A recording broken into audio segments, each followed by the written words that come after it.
So guys, welcome to another video with Simulata. My name is Serge, and in today's video I have a 2013 Nissan Altima. It is part 2 of the video where the Nissan Altima was not started. Hopefully in this video we're going to find out what the problem was. At this point, here's what I want to tell you what I did so far. I have added radiator fluid to the radiator. Now last time we replaced the entire radiator, and I already added about 1.5 gallons.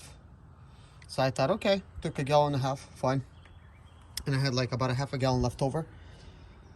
And I completely had it filled up. And then the car did not want to start up again. It almost felt like it was hydrolocking, but I wasn't sure because I did pull the dipstick out, and I wasn't getting any milkiness or nothing. The only thing I think that I should do differently is perhaps drain all the oil, which I might do. So I was kind of wondering, well, why? Why did it just take all this water? Because I just poured a lot of water in here, and it could be maybe the fact that the engine completely did not have water, and when we installed the thermostat, maybe it was still closed. I'm not sure, but now apparently it found a way to go inside. That being said, I do want to monitor this situation. I'm gonna try to start it right now, but before I start it, I want to tell you what has happened over here so far. Now, I left these terminals touching each other like this, being unplugged. And when you do it for about 15 minutes without the battery being connected, positive and the negative terminal, if you touch them, this is a hard clear to be able to clear all the codes. I just kind of let it sit here for a couple days. You don't have to let it sit here that long. So what I'm going to do is I'm going to reinstall these positive and negative terminals right now. Before I do, inside of here there's fuses, inside of here there's fuses. I already checked all of these fuses and all of these fuses. All the fuses are fine. Also, sometimes when a Nissan Altima does not start, I've seen it before to where this 100 amp fuse blows. In my situation, it's not blown. I did replace this sensor right here, which is a, I think, coolant temperature sensor, but it could be the engine sensor as well, but I replaced it. That's a new sensor there. You can see it's kind of shiny over there. But that wire, as you can see, it's a little bit corroded. And as soon as I replaced it, I got a code for that. I also got a code for my airflow sensor, which is now plugged in. That is fine. One of the other things that I talked about in the last video is pulling all the ignition coils and testing them, and of course pulling the spark plugs out and taking a look at them. In this video, I do want to do that. Now, before I do that, man, I got my fingers crossed that this thing is not hydrolocking, because I really don't want to lock up my engine. This is why I'm going to have this on video. I'm going to try to attempt to reconnect the battery terminals and go ahead and see if I could start it, see if it even starts. That is not a brand new battery, but that's a very powerful battery. A lot bigger rating than it's supposed to be. If it does not start, I'm going to, of course, have to look at the spark plugs. But before I even go there, I might just go ahead and drain all the fluid. By the way, that's just me spilling. This is not leaky radiator. This radiator does not leak. It's a Denso. It's supposed to be OEM quality. So once I drain the oil, what I'm going to have to look for is to see if it's milky. You know, because there's a couple things that could have happened. If we have an intake gasket failure, which is towards the top, that's going to cause water to basically make its way into the oil. I don't know if the dipstick is going to show it or not. It's not showing anything in my situation, but at the very least I'm going to be able to see if there's any water in the oil. And next, what I want to do is pull off all of these ignition coils and get the spark plugs out, take a look at the spark plugs, see what's going on there. I also have a compression tester kit.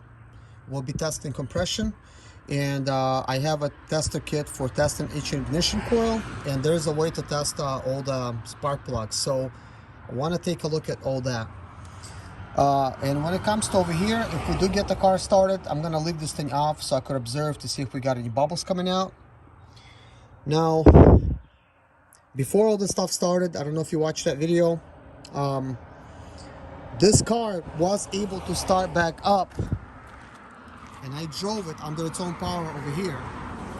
Granted, at the time there was no fluid in the radiator, and there's a possibility there was no water or fluid inside of the engine, because this car apparently overheated when I was driving it on the highway, but the temperature gauge did not indicate the portion that it was overheating. So caught me off guard. Check engine light came on and it just basically shut down on me, kind of stalled out, and I had it basically parked on the side of the road. And once I let it cool off and everything, I was able to get this car started again, and then I started numerous times in other video. But this was all before I added water. So this is why it's kind of confusing. Well, what's different now? Now there's no water. Well, now that we added water, why is it not starting? Because it is cranking kind of fast. And if it was being hydrolocked, the engine would probably like you know, like kind of get stuck as it's spinning, you know, but it's cranking away really fast. So I'm not sure. It also could be that that very similar thing has happened in the video, and I kind of pointed that out. If you watched it on the video, and I said, well, what is that? I mean, is that hydrolocking, or could it be the battery dying? If this is going to start happening again, that's a very strong battery. That's going to be a strong indicator that it is hydrolocking. So at that point, the best scenario is go ahead and drain the oil. But anyways, guys, let's get started. But I do want to get all the stuff out of the way because I watched many videos on YouTube. Nobody has this, and this type of issue apparently is bigger than it looks. I mean, normally you could have a fuel situation where the engine is cranking, right, but it does not start, like in a normal type of scenario. But this is not a normal scenario. We got a code, I think PO17 or something like that. I'm gonna put it up on the screen, can't remember it right now, or P1217, something like that. So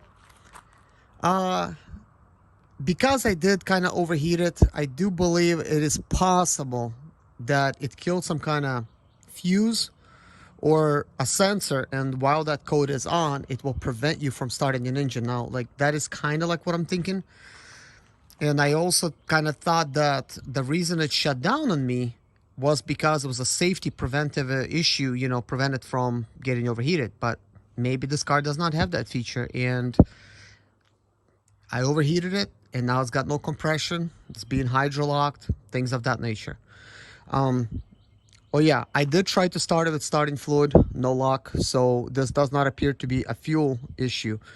It is getting air, and of course I unplugged this air box right here. Could it be that the spark plugs has failed, or ignition coils failed at the same time? I don't know. It's definitely possible, because at the same time the battery has failed, which is not this one. I already warranted it out. So there's lots of things that could have happened at the same time, which could be throwing me off.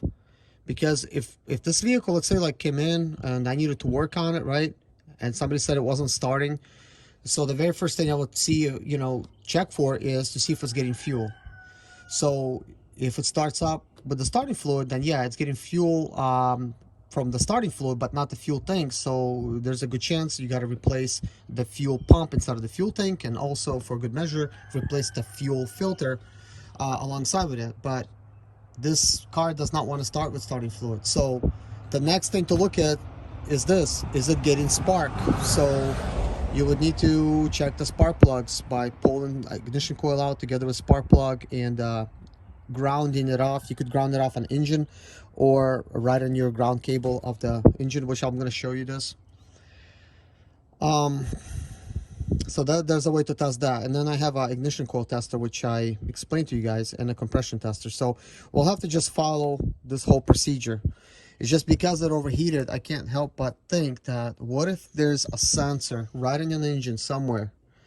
If that sensor's blown, it will prevent it from starting. this is why I replaced the sensor. I kind of thought that this is the sensor. But after I replaced it, it doesn't start. So maybe I'll have to throw the old one on there and see if it starts with that. But first we have to just test everything. So let's see if we could get it started. So I just connected the battery cables, and now we're gonna go inside and start. Here we go. Press the brake, and we'll hit the start button.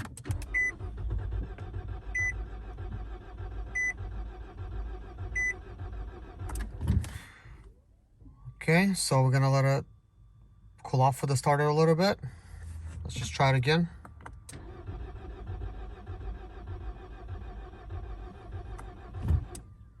Okay, let's just leave it at that for now. It appears to me that while I was starting, there is some leakage going on. Why would that be so? I mean, my son has installed it. Could it be clamps are not tight? But it definitely has not run yet, so it is definitely leaking fluid. Possibly why I had to add some fluid to it. Could it be spitting out of here?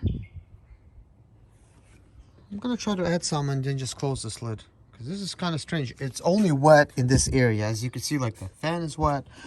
It's almost like it's splashing out. So I'm gonna add some.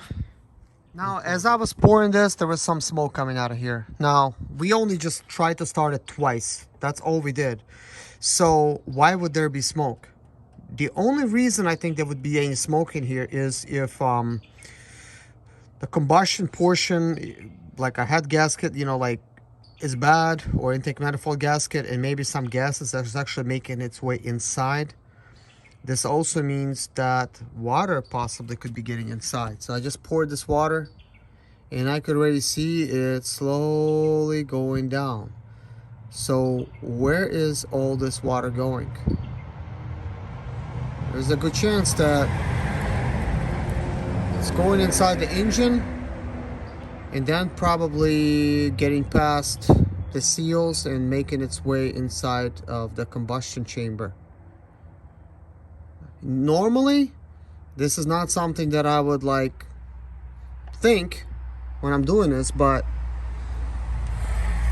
I just filled this thing up like this is the third time, and it's still kind of dropping kind of fast.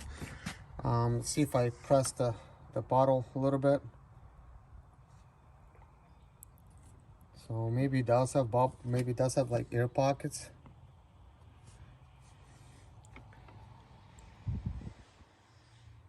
So apparently a little bit of air pockets.